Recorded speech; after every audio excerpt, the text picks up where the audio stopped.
Hi hello नमस्कार. पुन्हा एकदा नवीनशा व्हिडिओमध्ये तुमचं मनापासून स्वागत करते. तर इथे मी नारळाची चटणी वगैरे बनवून ठेवली होती, म्हणून मी थोडंसं तांदूळ, डाळ उडदाची आणि ते धुवून मी वाटून घेतलेलं होतं. तर बेटर करून ठेवलेलं होतं डोस्यासाठी. तर तोवर म्हणलं ह्या जुन्या खोलीचं स्टोर रूमचं जरा साफसफाई करून घ्यावा, कारण इथे मी कपडे शिवायची मशीन वगैरे ठेवलेली आहे आणून गावातला पसारा. तर म्हणलं ते सफाई करून घ्यावा.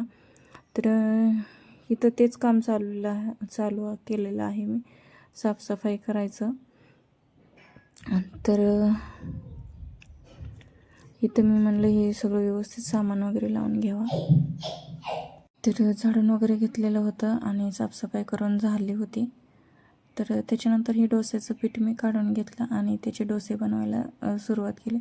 तर सर्वप्रथम मी तवा मांडून त्याला एक कांदा चिरून थोडंसं तेल लावून पाणी मारलेलं आहे आणि हे डोस्याचं पीठ मी याच्यावर तव्यामध्ये टाकलेलं आहे. तर खूप छान असे हे डोसे इन्स्टंट तयार होतात आणि पहिल्यांदाच बनवलेले आहेत मी सर्वप्रथम हे असे इन्स्टंटवाले.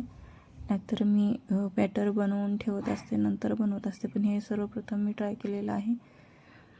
तर बघूया काय होतंय ते. नाहीतर करायला जायचं एक आणि व्हायचं एक, पण मला तर वाटते छान होते म्हणून. थोडंसं पचलं नव्हतं तर मी पचवून देते थोडंसं. तर खूप सुंदर झालेलं आहे बघा हा डोसा.